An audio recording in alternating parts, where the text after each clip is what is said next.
myself, Amer and Patrick outside.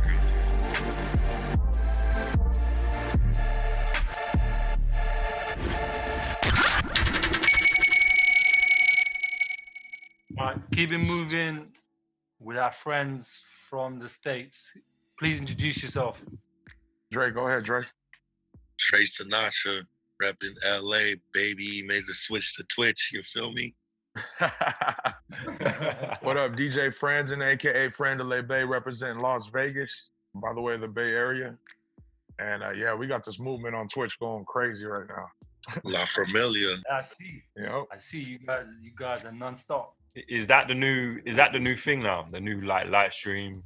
I think it is. I mean, I've been on for a month. Dre has been on for 3 weeks, and man, it's been a hell of a ride. You know, I mean, 4 weeks into it, people from all over the world are tuned in. You know, people who used to listen to me on the radio when I was on the radio in the Bay Area in the 90s are tuning in. It's just a collection of just different people from different generations and different parts of the world. It's so exciting to just play music that we actually love and people accept it, you know? Yeah, that's dope. Now, I'm going to say one thing about the Twitch thing. Like, for some of us, we were on IG. Some people was doing good on Instagram as far as numbers. It's like some people was just like whatever. And I felt like my numbers was whatever. And then once friends got me motivated to get on this Twitch, it's crazy. It's like, I've been telling them it's kind of like a second, like a second start, you know what I mean? Where like, I feel like I'm starting all over again, but I'm motivated. And when I do come DJ, like I have that hunger and like I have that passion again, because the people that are on Twitch are so passionate. Like they made me want to be even more passionate about it, because there's people that will really listen with us for anywhere from 4 to 9 hours, 10 hours, 14 hours at a time. Like they're going to go on the ride with us. So it makes me That's more, like a real more stretch of hungry time, to innit? DJ. Say it again? I said that's like a real stretch of time. Like people just like staying like locked in. Not for real. So like I've been telling people, like there might only be 200 people, 100 people in the chat sometimes, but those 200 people feel like 2,000, 20,000 people, the way they're so passionate and the way they go so hard. Like, damn, it makes me want to go that much harder, because I know they look forward. There's people that set their alarms, people that don't sleep for 24 hours just to listen to us. So you got to take that into consideration, and that shit makes me want to go harder. Yeah, and it's people from all over the world, right? So you have different time zones and stuff. Like I'll do it from Vegas at 9 p.m. You know, in London, in the UK, it's 5 in the morning. The majority of you guys are sleeping out there, right? But it's crazy because I still have listeners in London. I have listeners in Leeds. I have listeners in Manchester. Listeners in Birmingham. Crazy shit. Like people from all over the UK are even Australia too, man. Like, oh yeah, Australia, Switzerland, They love Philippines. Australia. I think we all love Australia. Yeah. We already had that conversation. I've never been to Australia, so I'm excited. You gotta go. That shit. It's a special place. Yeah, we're gonna have to do something. So let's take it a bit back, because we know you guys, you know, personally and professionally. But for the listeners that have heard about you guys, how do you guys get in the game, and just a little recap of how you guys built your business? We can start with whoever wants to start. Dre, go ahead. Let Franny go, because Franny's the legend. I'm gonna let the legend. Franny is definitely legend. All right. Well, I basically got my start in 1990. 1990, I was an intern at a radio station in the Bay Area called KMEL, and I was 13 years old when I got my foot in that door when I started my internship. So the passion for music was always there. You know, I grew up around music all my life. My mom played anything from Stevie Wonder to Whitney Houston to Filipino music to, you know, to Queen to, I mean, the list goes on. I mean, she even played Sade. She had just a wide variety of music. And then my dad bought me turntables when I was 12 years old, right? So the love for music was always there. Once I got my foot in that radio station, I worked my way up. You know, I did whatever I had to do as a teenager. You know, you're hungry. You're still in high school. And these people that are in high school with you are doubting you, saying, oh, you're wasting your time at the radio station, when really I was setting myself up the whole time, you know? And actually, so I got there when I was 13. By the time I was 15, I started mixing on the air already. So you have a 15-year-old DJ on one of the biggest radio stations in the United States. I mean, regardless, it was 3 o'clock in the morning, but hey, I was still on one of the biggest radio stations in the world, right? It was pretty much the #2 station, right? Like yeah, it was. As far as Yeah, #2 station in the country, Yeah. hip hop. yeah, pretty much. Next to Was Hot they cutting you 97, the check right? at that time? Right next to Hot 97. Actually, we had one up on Hot 97 because, to be honest with you, KMEL is the one who started all the summer jams. If you ever heard about the summer jam, all the radio stations, they do a summer jam. Well, we started that shit in the Bay Area back actually in the late 80s. So Wow. Man. that's where that started. So by the time I was 16, I had got my own show. Like I was on the radio at 16, I was on the radio 6 nights a week. So at that time, I was like, you know what? I got to take this radio thing serious. So I took independent studies, going to school, twice a week, because I wanted to take it, serious. By the time I was 18, I was on the radio every day, but it made a difference because I had a TV show now. I had a TV show that was on 5 days a week. That's why so many people from the Bay Area know who I am. They can identify the voice with the face because I was on TV 5 days a week, in the afternoon. People would, basically, I was on TV at 3 p.m. Kids would get out of school at 2 o'clock and would get home just to watch these videos, right? Because you got to think, back in the 90s, you had no Apple Music, you had no Tidal, Spotify, no YouTube, no Napster, no BearShare, none of that shit. So you would either have to you would have to buy the music, or you would have to listen to the radio station or watch MTV, BET, or any video station, And then to make a long story short, my career in Bay Area, lasted for 11 years, moved to Vegas in 2001, and it's 2020 now, and I've been here ever since. So this year marks my 30th year in the music industry. Wow. Incredible. What would you say, was your drive to stay in the business? Because I'm sure you recapped it so quick, but I'm sure there's loads of struggles and there's loads of doubt and there's people pulling you other ways. And Guaranteed. how did you sustain all that and keep yourself relevant and grow your business? I think, using people who doubted you was definitely a fuel to the fire. Like when people were telling me, I don't know why you're doing that. You're never going to be shit doing that. You're wasting your time. You got to go to college. You got to learn this. You got to learn that. I knew what I wanted to do at the age of 12. So I seen how people work around me. I soaked up a lot of game. I asked a lot of questions. I soaked up a lot of game. Everybody that was around me was way older than me. So, I didn't think people were going to take me serious because I'm 13, 14 years old trying to learn things. And if you think about it, a 13, 14-year-old at one of the biggest radio stations, you're going to laugh at this kid like, yeah, okay, whatever. But I think that's what kept me hungry, with just people doubting me. And when I finally got that chance, I just really just took that fuel and just added more fuel to it, and started doing me. Just started believing in myself and really saying to myself, man, I could really do this. And shit, like 30 years later, I'm still here. I think it's just, I've seen so many people come and go, as far as like artists, producers, just people in the business, right? Club owners, from A to Z, whatever you want to, managers, whatever you want to call it. Like I was right there when MC Hammer had 50 people on stage with him. I was on stage with him. I seen it all. Like I was just on stage not too long ago. I play at one of the biggest hip hop nightclubs in the world, in Dre's nightclub.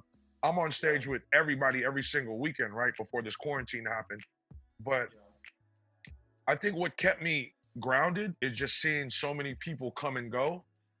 And I just adapted with time. You know what I mean? I just turned 44 years old, and I adapted with time. What happened was I understood what was going on with technology and how music was being released, and just all the changes within the industry. Like, you had to accept it. And you have people my age that don't accept the music that's coming out nowadays, right? They're like, this is mumble rap. Okay, yeah, we understand that. But what time has changed, like, you have to change with the time. You have to stay relevant. You have to change with the time. You can't be stuck in that mind frame of, oh, I'm just gonna do this, Sure. So I think One thing I want to, sorry, cut you No, there. no, go One ahead. thing I want to add is, one thing I want to add is when we had dinner, whatever, lunch in London, the first time we met, Dre introduced us. That's what I got from you. You were very humble. You were very aware of what's going on. You were mentioning all these clubs in London. You were well informed. So to me, you came across as someone like who pays attention and is willing to like reach out and really figure out what's going on. guaranteed. Where I think that is the major key in order to grow as a artist, as a DJ, and as a businessman too. Let me just speak on it too. Like one thing I'm gonna say about Franny is like, no matter what he wraps himself into, he's gonna go all the way in. You feel me? Like he's a passionate person, whether it's eating food, DJ, like he's passionate about like the Twitch shit too. And like that's something that's like inspiring to me because you want to have people that inspire you. They don't have to really tell you anything. Like you just see what they're doing and they inspire you. Like that's one thing about Franny. Like I've known him for about 12 years. And like as long as I've known him, he's always been somebody that inspires me just by example. Like I look at him as like somebody that like I want to be to that level. But then he also gives you game to the point where like he teaches you how to be a better person towards the next man. So like that's one thing I would super respect about Franz. And like, you know, he has a story for almost any fucking thing that you can imagine. Like you play a song, he's gonna have the greatest story to fucking go with that song. And I think that's give us a another story, thing man. Yeah, give us some old school stuff, man. Something about I don't know, like you work the Jay-Z camp, right? Yeah. You were around Jay-Z back in the day. Tell us some legendary story about what Jay-Z was like back then. Jay-Z is the same person who he was back in 1996 when I met him. People, a lot of people don't know Jay-Z is a fucking comedian. He's a very funny person, and he's a very humble guy at that. And one thing about Jay that people don't know is he's a very nice guy. Like he's a very approachable guy, right? You just gotta know how to approach him. You can't be like, "Hey Jay, can I take a picture?" Like none of that shit flies, right? With any celebrities or with any artist, like you can't make them feel uncomfortable, right? So it's like he's always been the same person. He's never changed. I think the only thing that's changed is, you know, numbers as far as album sales and money he's accumulated over the years. The guy is a billionaire now. Like I remember when he was talking about making his first 100 million. I mean, his first 10 million. You know what I mean? And now this guy is a billionaire, and he's, if not one of the biggest moguls in the world.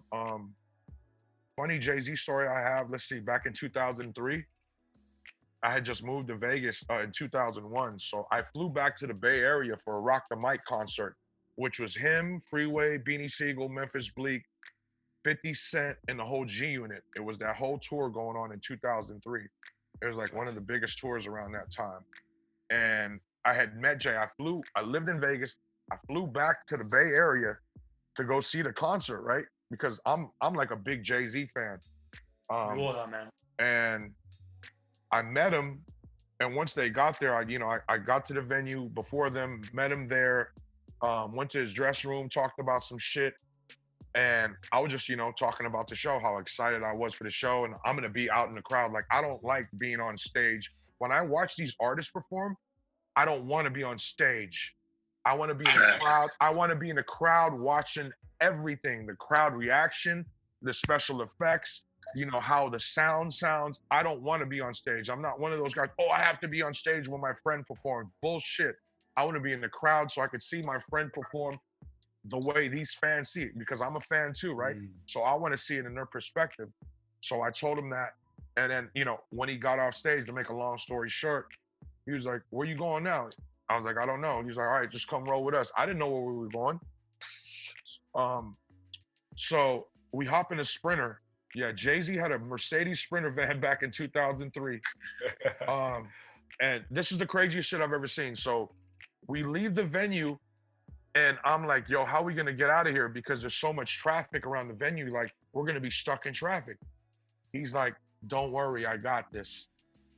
The first time ever I have ever been a part of a police escort motorcade.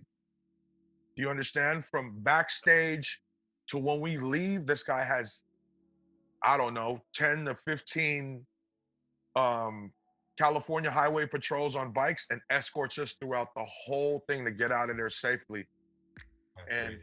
I don't have no questions, right? I'm just going along for a ride. Next thing you know, we pull up 30 minutes later and we're at the fucking airport.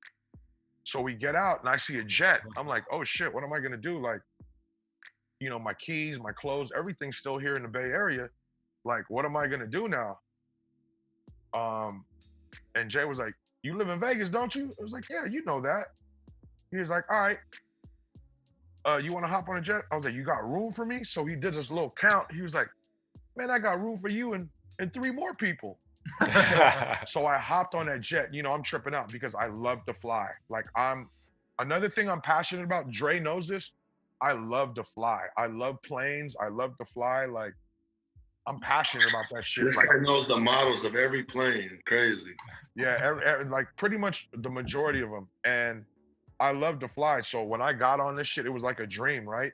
When we got on this plane, Jay-Z was still drinking Cristal, by the way. First of all, he had like 20 bottles of Cristal already cold, ready to go. And I'm looking around, and this guy has lobster, crab, garlic noodles from crustaceans in San Francisco, from San Francisco, ready to go on his jet. I'm like, wait a minute. So you're telling me I'm going on a private jet with Jay-Z, and I'm about to eat my favorite food on a private jet going back home to Vegas? But here's the catch, though. I didn't have keys to my house. I didn't have clothes. So I was fucked. Once I landed in Vegas, I didn't know what I was going to do, right? It was worth it though, right? Listen, so I didn't know what I was. It was definitely worth it, 1,000,000%. I would never ever, redo that moment again. And when I got there, I was like, okay, so I started calling some friends, and Jay was like, yo, so you cool, right? You going home? I'm like, yo, I don't even have the keys to my house. He's like, all right, I got you. He got me a room that night. Oh, wow. Yo, he got me a room that night, and it's crazy because I had called a couple of friends already, and they came over, brought me some food, and they're like, wow, why are you staying here? I didn't really want to tell them why, but I was like, oh, one of my friends, I flew on his private jet, and he got me a room here because I didn't have the keys to my house. And she was like, wow, what a nice friend. I was like, yeah, he's a nice friend, all right. But fast forward to 2018, right? I did the thing with Nipsey and Puma out here in Vegas. So fast forward to that, I'm thinking about it. I'm like, wow, here I am with Nipsey Hussle and G-Eazy about to give Puma shoes to the kids in Las Vegas, to the community out here. 15 years later, I'm on Jay-Z's Puma jet doing the same shit, drinking champagne, eating crab and lobster. I'm like, is this real life? Absolutely. Man. Yeah, man, to be here this long, like I think about it every day. I think about it. To be here this long is a blessing because there's people that's, been in this industry as long as I have, and they're not doing this anymore. They're not doing this. They're doing other things in life. I mean, I commend them, whether it's real estate or, whether you own your own, business, whatever it is, they're not doing this. This is me. I was born to do this, and that's why I'm still here. And I'm thankful for it, right? I'm thankful for you guys even like asking Dre and I to hop on and talk about this shit because this means a lot to us. It really does, like for real. This is the reason why we set this podcast up. We wanted to connect with people, like not only our friends, but people that put that work in behind the scenes. Yes. That we salute all the time. And you know what? I gotta shout you guys out, man, because Live Bass, golly, before I even met you, like I already knew who you guys were. My boy Chubbs from Drake's camp, from an OVO camp, was like, yo, when you go out to London, man, you fuck with Live Bass. You fuck with, and Dre Sinatra tells me, yo, when we go out to London, we fucking with Live Bass. We fucking with Live. Yo, so the first night I'll never forget, we get the fucking Tape nightclub, and I'm asking Dre, I'm like, bro, what are all these people doing out here, bro? What are all these females doing out here? There's like 300, there's 300 pretty girls outside. I'm like, Dre, is there a way we could get some of these pretty girls with us to come inside the club? He's like, bro, don't worry, bro. We're good. We get inside the club, there's gonna be way more pretty girls. Yo, we're having trouble getting in, and then Dre makes the phone call. You come outside to get us. I walk in this place. I'm like, oh, that's why there's a bunch of pretty girls outside, because there's already pretty girls inside. I'm like, okay, I get it now. Yo, that was one of the best times I've ever had in London. And then after that, we had the private after party in the back. Forget about it.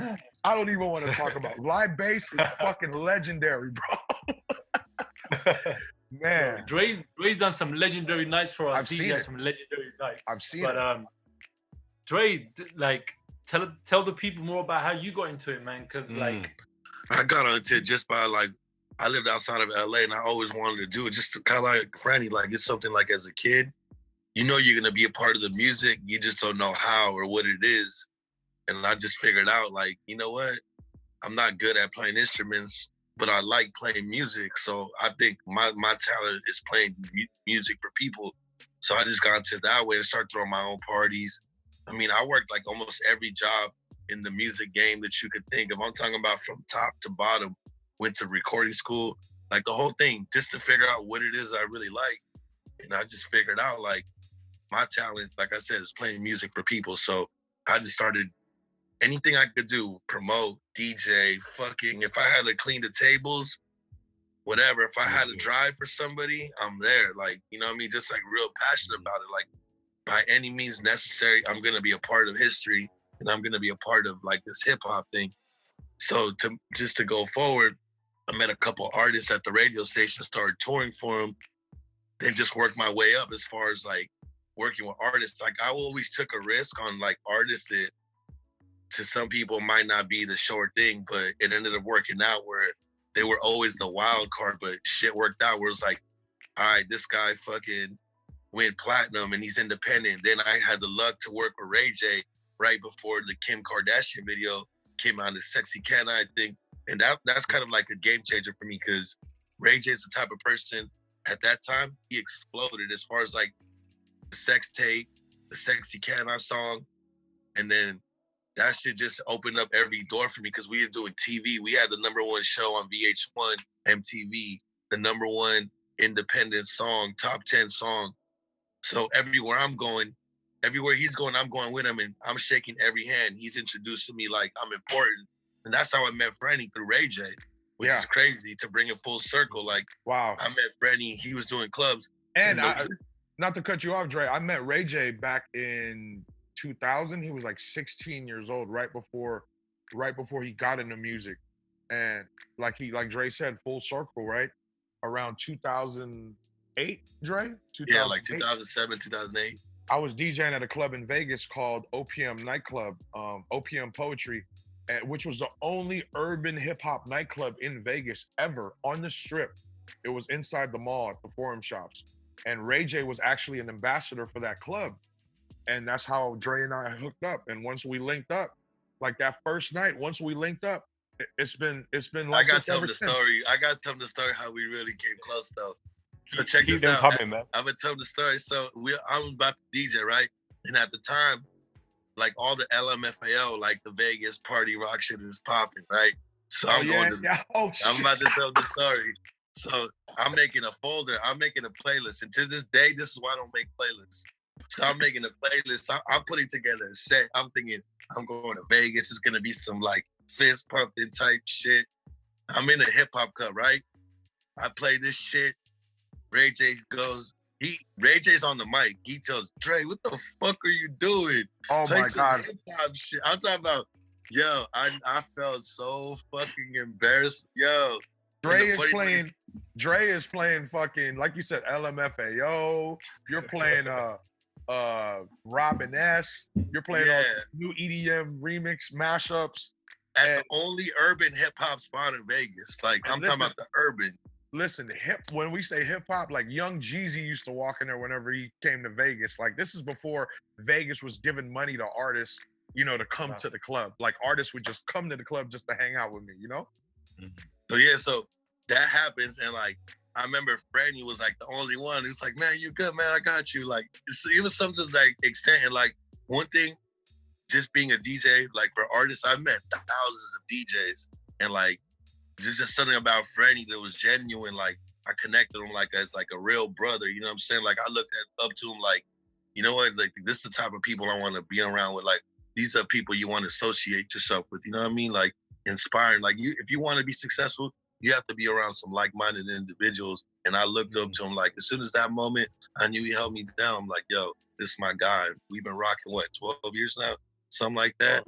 12 going on 13 now. Sure. And we only get stronger. We only get closer with, like, on some real brotherhood shit, man. So that moment, I always go back to that moment because I was like, that's when I knew, I was like, this is my dog right here, man. Yeah, and He you know, always when I'm we, good. when we say brotherhood too, like, it's real brotherhood. Like, his mom cooked for me. Like, he knows my family. Like, the people I grew up with are now his brothers as well. You know, Gino, KT, like, everybody Sure. that's been around me for 20 or 20 more years, Dre knows. So he's now family for real, man. It's really family. Yeah, Yeah. that's dope. Yeah, definitely. I had a quick question for both of you. Also, as DJs, how did you both build your brand? You know what? I never really even thought about building a brand until Sure. I wanted to get a logo done. And a lot of people don't know that logo that I have. I might be from the Bay Area, but I'm a diehard Lakers fan, a super diehard Lakers fan. Like, you got to understand, when I was growing up in the 80s, Magic Johnson, till this day, Magic Johnson is my favorite player of all time. Not Michael Jordan, not Kobe, rest in peace, Kobe, not LeBron, Irvin Magic Johnson, aka Showtime. So when I got my logo done in 2008, I think, I was like, oh man, I want to get my logo done like the Lakers logo. And that's exactly what it is. And I think that's what sparked the whole branding thing. When I put that up there, people started identifying me with the logo. And, you know, wherever I would go, like, I have lighters made, t-shirts made, like, you know, not a lot, you know, 100 pieces here, 100 pieces there, keep them linen. But they're out there, you know, and I think that's where it all started. And then once social media came, right? You got Twitter, you got even MySpace. MySpace. I never got on Facebook, but Instagram, huge, you know, Snapchat, and obviously now Twitch. So I think the social media part definitely helped everybody, no matter who you are, help build your brand, because that's a way of people, you know, can connect to you and feel like they know you. So the social media thing is very important. For me, it came from, like, I was making beats at the time, and people, like, my old school friends know me as Dre One, which is like my fucking original DJ. They've been like, I was listening to a Frank Sinatra record, and I must have heard this song I like. I listened to it for 20 minutes at the record store. I'm talking about the same song. And I was thinking to myself, I'm like, there's, you know how, like, there's Herb Gotti, and, like, there was, like, those mob names. I'm like, how come ain't nobody used Sinatra yet? So I'm like, man, I was like, I'm gonna be the Frank Sinatra of this DJ shit. Like, that's how I really thought about it. I'm like, I'm gonna just be fucking Dre Sinatra. I was like, this shit just is more it's more catchy than Dre was. Like, Dr. Dre was my favorite. Frank Sinatra is now my favorite. I'm like, fuck it. This is perfect. And I just combined them together. And that's how I came up with my name as far as the Dre Sinatra. And I think that's probably one of the best decisions I ever made as far as branding, because I just felt like after that, it helped elevate it. It just sounds better than Dre One. It's such a basic ass name. Yeah, you both used a smart way of, like, using franchise brands that you guys have some connection to. But yo, you know what's so wild about it? I didn't even notice. Brandy was already calling himself Franzen. Which is that more wild. Like, well, the reason why I did that is because, like I said, my mom was playing Frank Sinatra, and I love Frank Sinatra's music, and I was a big fan of Frank's. And it was crazy when I lived in the Bay. Somebody had called me during my radio show and said, "Hey, man, you're like Frank Sinatra, man. You're Franzen Sinatra." I was like, "Oh shit, Franzen Sinatra. I like that." So that's how I got that nickname. Hilarious. So, like, what you guys currently doing? Like, I know you mentioned the Twitch thing, but, like, with the quarantine and with the current status in the US, where is most of your time going? Twitch. Like, before, like, when I wake up, I try to find different things. You know, you learn new things every day, especially during this quarantine. So you just try to prep for shit and try to try new stuff and put extra elements in the show. that and pretty much, making music, doing remixes, producing beats, because I also make music as well, right? I have a couple artists. I got an artist out here by the name of Jazz Laser who I play on Twitch every night that the females I absolutely love. And one thing about my following on Twitch, I have a lot of female listeners because I play a lot of R&B. So, they're there. But for the most part, I've been in the house for 4 months. 4 Wow. months. 4 months in the house since March. Vegas is opening up though, right? Like the casinos are open up. Vegas is opened up. The majority of the casinos are opened up, but no clubs, no pool parties, no large gatherings. I don't think they're telling us not till next year. So, Wow. yeah. I mean, you got to think about it. I was at Dre's for damn near 5.5 years every weekend. So, of course, this is like kind of affecting me, not just financially, but mentally as well, because I got so used to just playing in front of the crowd every single weekend, week in, week out, traveling here, traveling to this city, DJing there. So, but like Dre said, this Twitch thing brought new life to us, new motivation, new inspiration. And I think once other DJs catch on to it, they'll see that it's definitely beneficial. I think what it is too is like we get to prepare. It's kind of like having the radio experience. We get to bring that into the Twitch, and it's like we kind of make our radio show every day. As far as like you said, like there could be a theme. One morning I might wake up and be like, man, you know what? And you know what we got to do, Dre? Wiz Khalifa. Dre, you know what we got to do one day? We got to do all UK music for 2 hours. Oh, for sure. And the funny thing is, every day I do at least 1 hour of UK music, because like you said, we have people from all over, you know what I'm saying, to come in and listen. So it's like, and that's not only one, that's like one thing I'm passionate about. Like when I went out to London in the UK, I brought a lot of that music back to the States. Yeah, was same like, here. yo, I was like, this is that shit. I don't give a fuck if y'all don't like it. Y'all gonna fuck with this. And luckily for me, Dre, sorry to cut you there. You should tell the story about you're probably the last American DJ to touch UK just before lockdown. Oh shit, that's right. No, for real. Like during this COVID I respect for you to come down because everybody's trying to tell you not to come. Even Bro. you hit me like, bro, I'm coming. Even me. Yeah, even Freddie was like, oh no, man. And like, you know what? I was like, I'm going. First of all, hey, I love London. Like, you can't stop me from going to London unless like I physically can't get up and go. But yeah, so I'm telling Amer like, yo, man, I don't know. Like, what you think? How's it looking? He's like, it's good, man. Like, everything's fine. But on the other side, back home, I'm getting hundreds of texts. I'm getting comments on my IG to the point where I had to post them like, look, guys, like, I appreciate y'all concern, but it's my life. I'm going to go to London. I'm going to be fine, and I'm going to come back home. And they're like, there was a travel ban, but there was like, London is excluded from the travel ban. So I'm thinking I'm good. Then I go to London. They move the travel ban. They add UK on there. Now I have to get home by a certain time. I'm telling Amer like, damn, bro, I don't know. I'm kind of nervous to get home. But shit, I ended up staying out there. We go to Manchester. Shit was a fucking movie. We go to London. Shit was cool. And then we made it out. And I ended up going home a day early. But I just remember every single person was stressing me like, don't go. And me and Amer had a conversation like, hey, fuck it. This is why we are who we are. We're not afraid to get dirty and go to work and put it on the line. It's just who we are. And both of those parties were like lit, like China White in Manchester. That Manchester shit was insane. Yeah.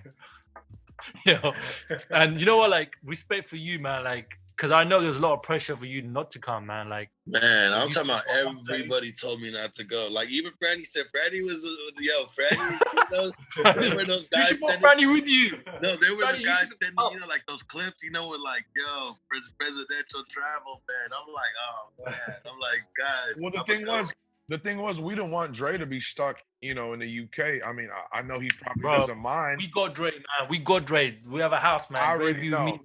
Well, listen, when we touch down, you guys always take care of us, so we already know that, right? Yeah. But it was just, we know Dre got to get. It was a concern. Yeah, but no, that's also the love thing, though, too. Like, one thing I will say, people like Franny, people like Ty, my brother Gino, like, they really call me. That's why I didn't get worried, because they were like, hey, yo, whatever you need, like for real, let me know. Like that shit, that gave me confidence too. Like I said, like when your brothers got your back, like they're in a whole other country.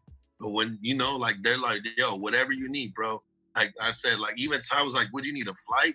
What's up? I got you. Like, I don't want you to get stuck. Like that shit just made me be like, all right, I'm good. It let me not worry as much because I'm like, all right, my friends got my back all the way back home. Like I'm gonna be straight.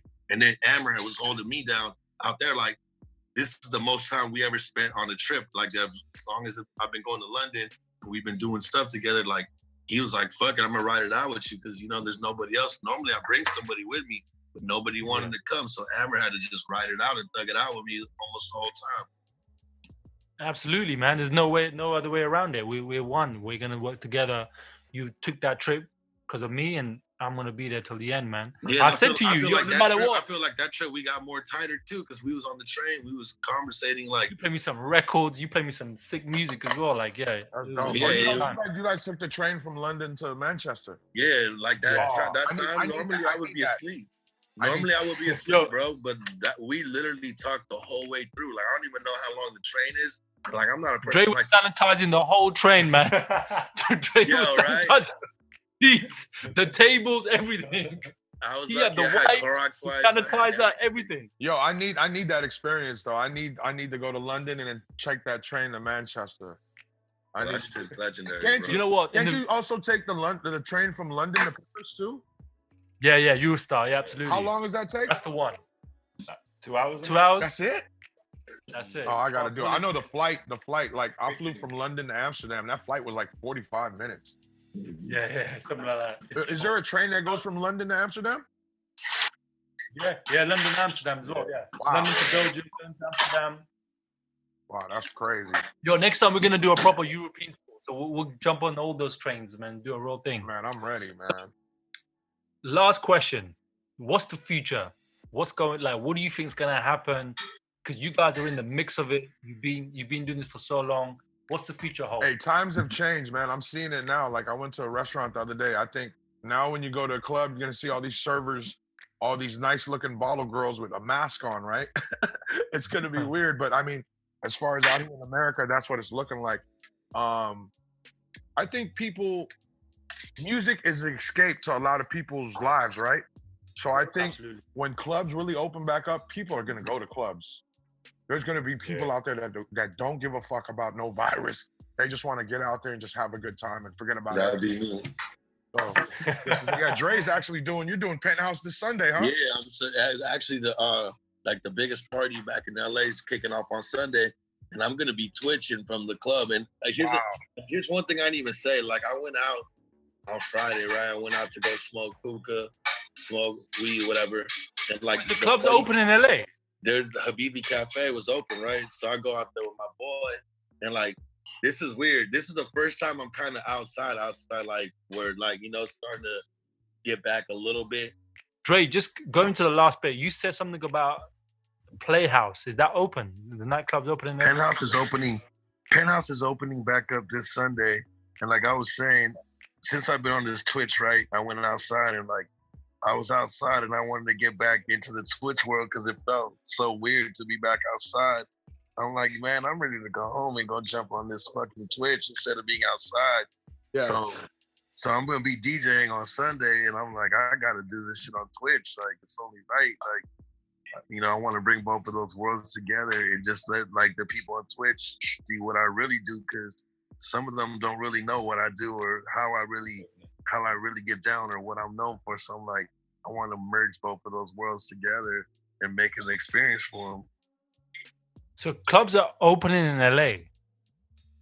Well, that's gonna be the first one, like this open. So we about to see how that shit goes. But not isn't all the clubs are open. Isn't it limited though? Like they're not letting. Yeah, they're not selling every table, and then they're basically doing like half the capacity. So it's gonna be even harder to get. It's already hard to get in. It's like it's already hard to get in, but now it's only gonna be harder. Oh shit! You gotta let us know how that goes. Yeah, that's interesting. Man, y'all gotta watch the Twitch. I'm gonna be live on Twitch. That could be the catalyst for the whole world, for the clubs, man. See how it goes. No, for sure. And one thing I think it's like yesterday we were watching my boy Gino's Twitch, and he was doing karaoke, and like we really felt like we was at a karaoke bar, you know what I mean? And like it's crazy, like some people are gonna get stuck really liking that virtual digital shit, and as long as Oh, they're already stuck. What are you talking about? They're No, for addicted sure. already. People are But that's what I'm addicted. saying. If you got one foot in both, you know what I'm saying?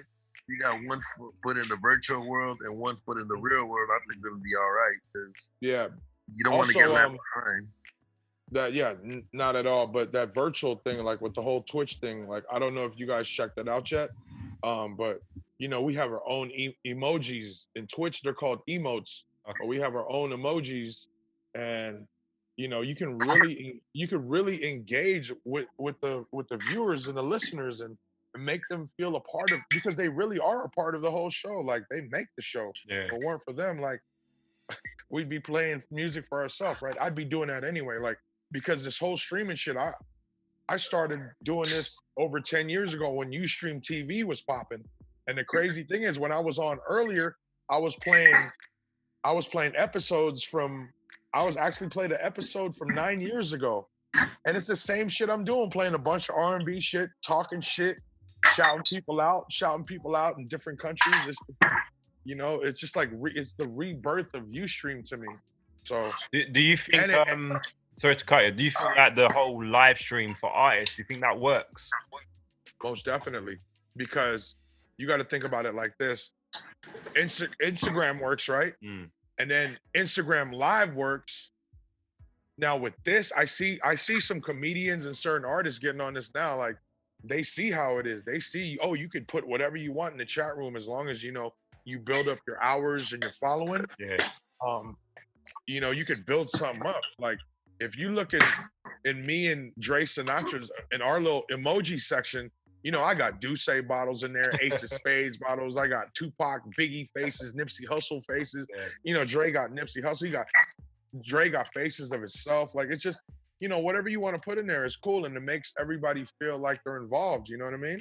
Mm. It's like a very interactive experience where it's like those people are super diehard, like about everything. So let's just say if I play a Nipsey Hussle song or Franny plays a Nipsey Hussle song, as soon as he plays it or I play it, you're gonna see the chat room go crazy with his face, and like it's just like the interaction is second to none. Pretty much, like nobody on Instagram is interacting like that. I don't care. I've seen it all. I've been into a lot of chat rooms. I've been into the most popping IG lives, and it's nothing compared to Twitch. Yeah. That's Nah. just at all. What's And your then you thoughts on really- like live performance of artists? Because I mean, I've seen a few live performances, and to me personally, I don't think they work, and that's my view. Really? Yeah. You don't think they? Is I it because can't- of the I can't crowd, get or into why don't you think it works? Is it the crowd? Is it how they're performing? Are they performing over tracks? No, I You mean, know what I mean? Like- there was one in particular. Like, did you see Tory Lanez do it? Tory Lanez did it on I YouTube. had it on there. I was watching for about 30 minutes, but Yeah, it was cool, but I Yeah. think he could have had a. It was like, to me, it was just on some fly shit, you know, because I know for a fact Drake has got something planned out for the OVO Fest, because he can't miss out. This is their 10-year anniversary for the OVO Fest, right? yeah, So he already told me, he was like, yo, Franny, we got to do something. So he's already planning something out for that. I'm sure you 1,000,000% he's planning something out for that, you know? I mean, I just think the whole virtual thing is only the option left now. People want to see some real unique content and live performances. And I Yeah. guess loads of those kids that are sat at home on their phones or they're very like active with what they're doing. So I guess they're in tune to it. But That's the cool thing about it. us That's the cool old thing heads, about it. Like, we we get to show our content from years ago, right? Like I'm going through my content right now from like stuff I have recorded from 10, 15, 20 years ago. Like I'm looking for this. Like I got stuff with me and Jay-Z from 2000 that I'm looking for right now. I just got so much footage that I've never gone through, but this quarantine and this whole Twitch thing has got me going through all my shit now, because I want to show people the content, you know? This is something I don't want to show on Instagram that I do want to show on Twitch, because, you know, Twitch, you're more engaged, right? You're live. People can, you see people's reaction, like, oh shit. Like this morning, I showed a footage of me at a DJ Khaled video shoot 11 years ago with Drake, Young Jeezy, Rick Ross, it's and a bunch playback of other music. people. And yeah, exactly. And it's crazy because they're seeing this shit and they're like, damn, you really been doing this shit. You know, especially the new people who just got turned on to me, you know, because of this whole quarantine, they're like, damn, this motherfucker has been doing all this. That's why we get it now. You know, and it's fun to share. It's fun to share the content with them. And I only showed 3 videos. I got thousands, probably in the 10,000s footage. Crazy. We need some visuals for the this post when we put it out for this podcast episode. Oh, definitely. I got you guys. Whatever you guys need, bro. Dre, are you making lunch and eating lunch at the same time while we're doing this podcast? I'm eating breakfast right now. Breakfast. Proper breakfast. What's on the menu? One thing I want to commend though too, that like a lot of people haven't really they give them their props, but I want to commend too Swiss Beats and Timbaland for what they did on IG, because D Nice too. Yeah, D Nice too, Yeah, especially yeah. D Nice. Like all that shit was inspiring. Also, like they at that time, like just think about it, that was like unheard of. Like D Nice had what, about 100,000 people in this fucking live going crazy, like Michelle Obama. I'm talking about. Dre, here's the crazy thing though. The first day he did it, I was in there. He only had like A couple hundred people. 180 to 200 people, which is still, to me, that's a lot of people. Yeah. But compared to the numbers he was doing when that shit really went viral, I was in there one time and like you said, he had 100,000 people in there. That's two stadiums in the United States filled. You know? No, for sure. And like that shit actually inspired me. So that's why I was like, man, I gotta give him his credit, because that shit was inspiring. Not only that, just like what it did for us at that time too. Like a lot of people been thanking us, like, yo, y'all really got through this quarantine, man. Y'all been just as essential. And it's like we don't look at it that way, or like it sounds funny to say, but to these people, like really hearing this music, this shit really helped them get by. Like I tell them, shit, y'all helped us too. Like, don't think it's a one-way street. Like, you know what I mean? Like, we're just as grateful for y'all as we are, you know, y'all for us. So I tell that to a lot of people, like, thank you, because like Franny said, we would be doing it in our room regardless by ourselves.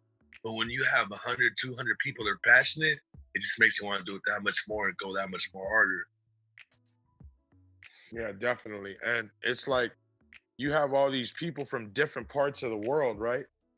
And the whole world is quarantined. That's the crazy thing about this. So it makes it even more special because people are at home, at the comfort of their own home. They could drink as much as they want and fall asleep on their couch. It's not like they have to call an Uber or drive home or anything, right? You know what I mean? Like they're literally listening to your music. And another thing I want to commend our viewers, they trust us with our music selection because, you know, we don't really do requests. Like I know I don't, but that's the great thing about it. People trust us. Dre don't even do requests in the club, let alone Twitch. Exactly. Dre be like, yo, chill, bro. They're really, our viewers are just really, really passionate about the music we play. And that's why, because, I mean, you got to think about it this way. I could play Nipsey Hussle, Sade, fucking Billy Joel, Mark Morrison. I play a J Hus song and go to a Burner song and then go all the way back, take it to, you know, some Wonderwall by Oasis. And then go some Eagles like Hotel California. Like I'm all over the place, and then play some Bob Marley, and people are really vibing with you. Yeah. Like I'm taking them on a ride on these different genres of music, playing Biggie, Tupac, and then playing Jodeci and playing, you know, Craig David. Like, and they're in there for like Dre said, 4 or 5 hours at a time. Like Twitch is tripping off us right now because they see that people are really in our chat room engaging with us for 4 to 5 hours at a time. They see those numbers. They're like, you know, we got gamers that don't even do these type of numbers, you know? So it's a blessing, man. It's like this quarantine was definitely a blessing in disguise. Yeah, I feel that as well. I see it all now. I see why these gamers, you know, stream because it's beneficial to them, right? Yeah, I see why they stream. But like I said, we'd be doing this regardless if we were getting checks or not. And that's why I think once these DJs find out it can be beneficial, you're gonna see a million DJs on this shit, and I can't wait because I want to see everybody win. You know, I feel like I work for win. Twitch. Like I've been trying to get some DJs on who I know are killing it. It's like they keep fighting it. It's like when I'm cool with IG Live. I'm cool with IG Live.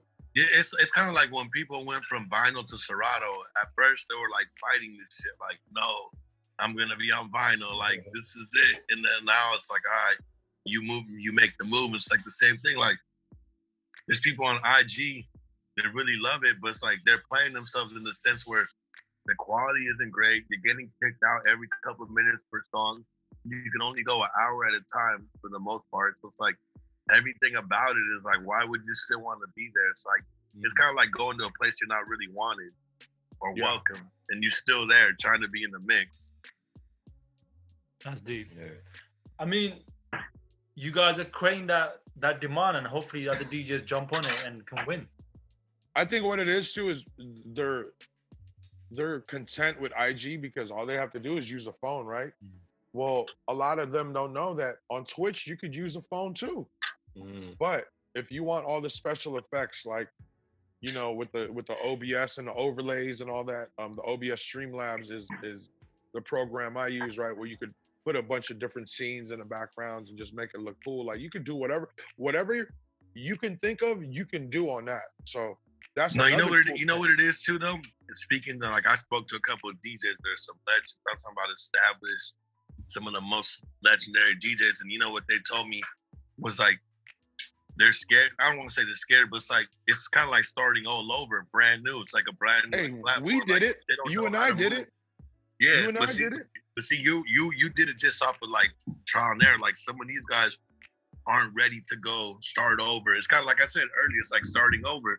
So they're not ready to be like, how do I move my fans from IG? Or it's not that they just don't know how to do it yet. They haven't figured it out. And we're trying to help them. Like, look, this is how you help move your people from IG. I got the blueprint to it. Like exactly. I did it. And that's what I'm saying. I learned from you because I took a flight to go see Franny. Like literally, I went over there for 24 hours. And out of those 24 hours I was there, we were on Twitch for 18 of those 24 hours. That was on Biggie's birthday. He did 14 hours. I did about 4 hours. And I just went, I flew just to go see what he was doing. Like, we didn't really have a conversation much about it, but I was just like, all right, cool. I want to see what he's doing. I came back home, and ever since then, I've been streaming every single day since the day I came back from his crib. Yeah. Shit, I've been streaming every single night since March 22nd. So I was on IG Live for like 56, 57 nights in a row. And tonight on Twitch will be 34 nights in a row. So man, I've been on this shit every single night, like nonstop. You guys are putting that work in. Yeah, putting that work in, but it's working out though. I got people like Drake and motherfuckers like Swiss Beats are watching me, not saying anything in the chat, but they're letting me know that, yo, we're tuned in. Like, we see that you're uplifting people with this music, not knowing that these people are uplifting me by tuning in and, sharing the vibes with me, and by me sharing the stories, because I have stories. Like, people know if you tune into my Twitch, I have stories. Like, I'll show you stories. I'll show you a picture and I'll just go into the whole story mode and get into the detail. It's crazy because I can't really do that. I can't really do that per se if I don't know, was getting interviewed or whatnot. I can't do it as good as I do it on Twitch because I know there's, a couple hundred people listening to me and I just got to get it out the way I know. As of to if I'm getting, interviewed, man, I'm gonna have to think about, all right, how am I gonna say this? Where on Twitch is I'm just gonna go ahead, just go from what I know, what I remember, and people love hearing those stories. So now that I'm getting all my content together, I just posted a bunch of shit on my Instagram story, a bunch of old pictures from 10 years or before that. And, there's a story to everyone. I just can't wait to share the footage and the pictures with the people on Twitch, man. Like I think people are hungry. Sorry to cut you. I think people are hungry for content right now. Like guaranteed. Especially your vintage content. You have the stories you have. I think those need to be shared. I got content that's still on tape. That's on tape that I need to convert into digital into MP4 or to however I can get it, because they're still on tape. So, but those right there, like Rock the Mic by the Rock the Mic session with Freeway and Beanie Siegel and Just Blaze in Miami, I got footage of that. I got footage of me at the H to the Izzo video shoot with me, Dame Dash, and Be Real from Cypress Hill. We went to that video shoot together because we all smoked beforehand. Yo, and what's went to what's the video Dame shoot. Dash? What's Dame Dash like? Dame, from what I remember, Dame was always cool with me, but he was always like how he is, like how you see him, that's Dame Dash. How you see him in interviews and like how he's loud and like how he is, you know, like how he talks, that's Dame Dash. He's always been like that. That guy has never changed. He's never put on an act. Like that's Dame Dash. Him going crazy, yelling at people, like that's Dame Dash. But do you feel like that the way he was back then, the birth of Rockefeller and how they grew the business, do you feel like that energy was needed back then? Because it was so real and aggressive. It still is now, but it's more about being a bit more diplomatic and being a bit more business savvy. Back then it was about I think, you know, that confident energy is always needed, you know, but I think just how he was getting across to people was just, he's rubbing up the wrong way. People didn't like it. Like, you can't piss people off in this industry. You can't. No matter who you are, CEO or not, I don't give a fuck how much money you have. If you piss people off, man, they're gonna have a whole new outlook on you, on how you move and how you operate. You know what I mean? Like, your attitude is everything. Like I said, I don't care if I was here with Bill Gates right now, talking to Bill Gates. If he says something disrespectful to me and condescending, like, yo, I don't give a fuck if you're Bill Gates or not. Like, don't talk to me like that. I'm a human just like you. Like, if I take this knife and cut you, guess what? We're gonna bleed red.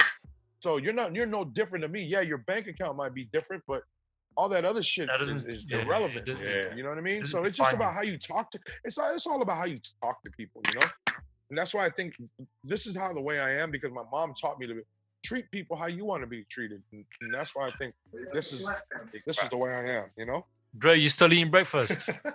I'm right here. I see that maple syrup was going on all over whatever you eat. Them pancakes. Maple syrup is a movie. No, but like just going back to y'all talking about the Dame thing, like that type of shit, like it just doesn't fly no more. Like, you know what I mean? We're living in a society where like everything is a lot more, I don't want to say safe or soft, but it's like nowadays, like you can't, like he said, you can't talk to people like that. Like, you know what I mean? Like, and especially with social media, like just imagine those rants now. Like this would go so viral.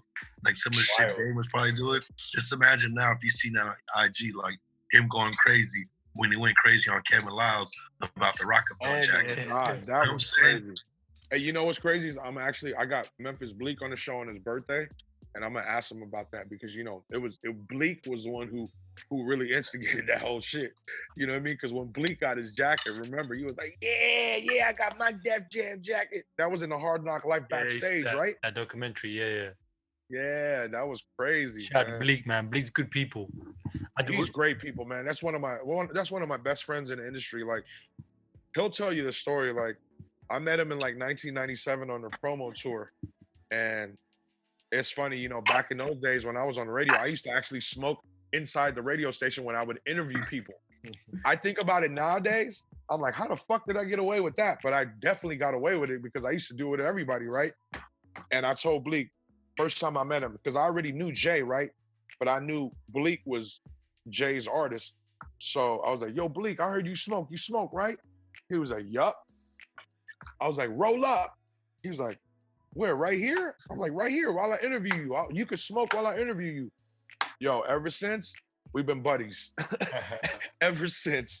He'll tell you that story. Yo, Bleak's an interesting guy because when he came over, when he was supporting Jay-Z on these European tours, he was like Jay-Z's hype man.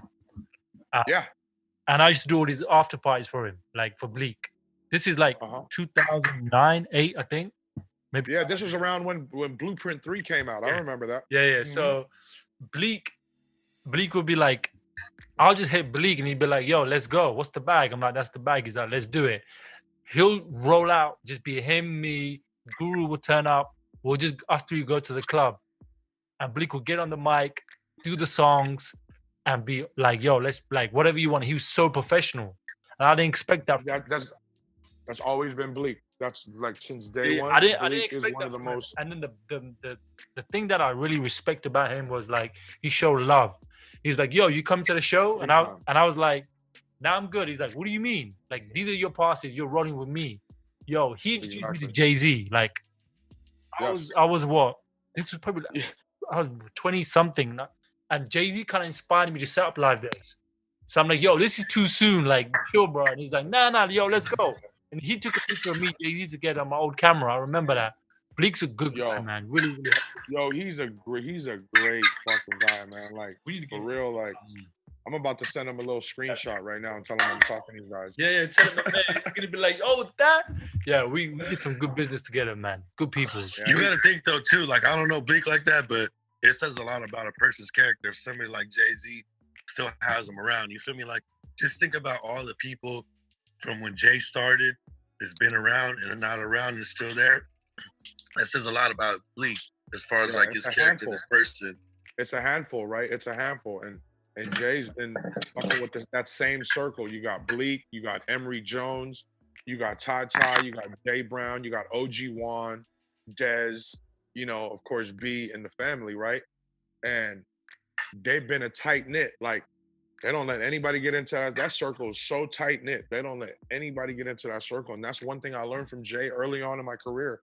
You know, I asked him some advice and he said, you could be cordial with everybody, but you can't be cool with everybody. You can't invite everybody to your home. And that's one thing I learned from Jay-Z. This is like, we're talking 18, 19 years ago, he told me this.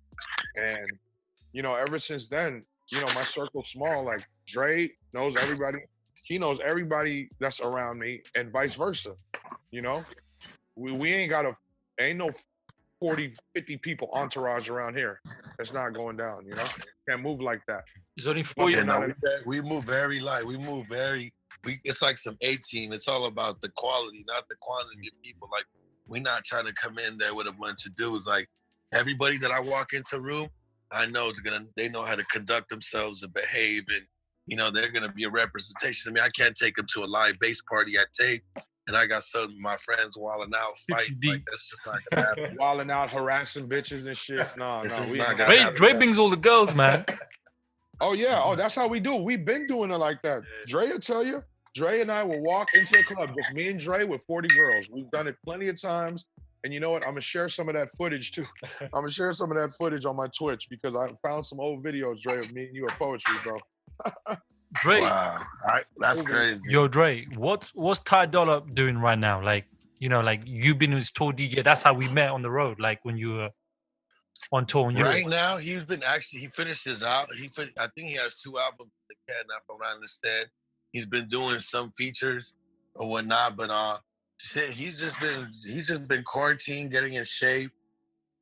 We got some new news coming up as far as some management stuff that he's excited to share. But pretty much, he's just like new anybody music else. too. Tell him about the new music. We got some new Yeah, the music. new music.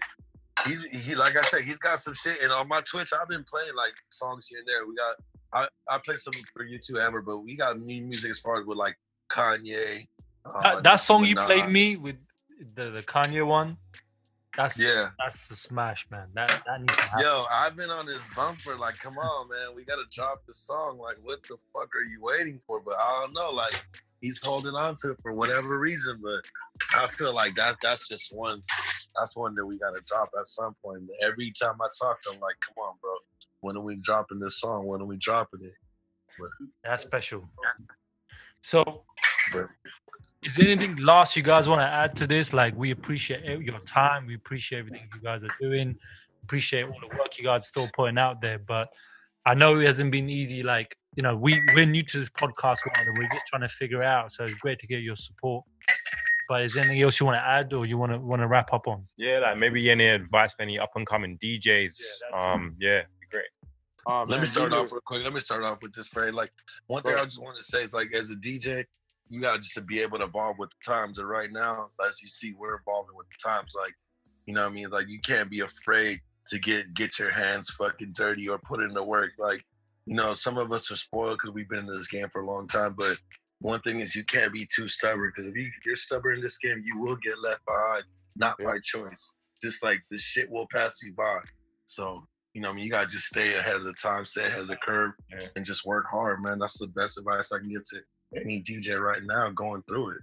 Yeah, and any DJs out there, don't be discouraged. You know, if you only got 5 viewers, you know, in your chat room, that's 5 more than you had.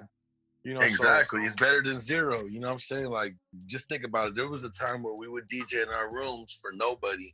So it's like, if you got 5 people in the room, if those 5 people are passionate, those 5 people can feel like 50, 500 people. So treat those 5 people like the 500 or 5,000, because that 5 could turn into 10, and that 10 could turn into 1,000, that 1,000 could turn into 10,000. And it's happened. It's proof. That word of mouth is powerful. Word of mouth is powerful, but also another thing that Franny taught me too, as far as like just what's going on, is consistency. Like, I wake up, I don't even go sleep, but just think about this. I DJ every day after Franny. I'm talking about at 4 a.m. Like, 4 a.m. is not an easy hour to get motivated and start, be like, all right, I'm ready to go at 4 a.m. in my house. Like, that's some of the hardest work I've ever had to do, but it's also rewarding at the same time. Like, this shit is damn near more tiring than me jumping on a plane going to Dubai. Like, this shit is just as tiring doing it from. You want to tell them the Dubai story? Oh man, I'm banned from Dubai. There's another story, right? Hey, shout out to Moki. Shout out to Moki out there in Dubai too. Yo, shout out my brother Moki. So I'm banned from Dubai for 100 years. I can't go back to Dubai for 100 years because I had weed in my pocket accidentally. Crazy. I'm fucking sick. And I had to talk my way into staying in the country. And it was, the crazy thing is, when they're going through my luggage, I'm laughing at them. I'm thinking, there's nothing in my pants. I'm laughing at this lady as she's looking through my stuff. When she pulls out the weed, my heart dropped. She pulls out a little piece of a blunt. I'm trying to talk. I'm talking about there's nothing coming out of my mouth. Like, I'm trying to say something and nothing is coming out of my mouth. Like, I'm just thinking, locked up abroad. How am I going to get home? Do I know my mom's phone number? Is the U.S. Embassy going to bail me out? Because DJ Esco done told me the story 3 times. So I'm just thinking the worst case scenario in my mind. I remember those stories. He said he didn't know when he was going to get out. Yeah, he was. How long did he go down? He didn't know when he was going to get out. And he had to have a warlord or like one of the local guys actually put a word of recommendation for him to get out. Yikes. Wow. But yeah, just on that note, if you ever go to Dubai, make sure you have no weed in your pants, guys. No weed. Dre, you won't be going anytime soon, man. Huh? You won't be going anytime soon, bro. Oh, no, my 137th birthday will be out there if we make it, man. So just make sure you RSVP right now. Yo, guys, it's been a bless, man. Thank you so much. Thank you. I appreciate y'all for real, man. Hey, thank you guys, and hopefully, when this is all over, man, we could set something up. The Franzen Sinatra show in the UK, man. I can't wait.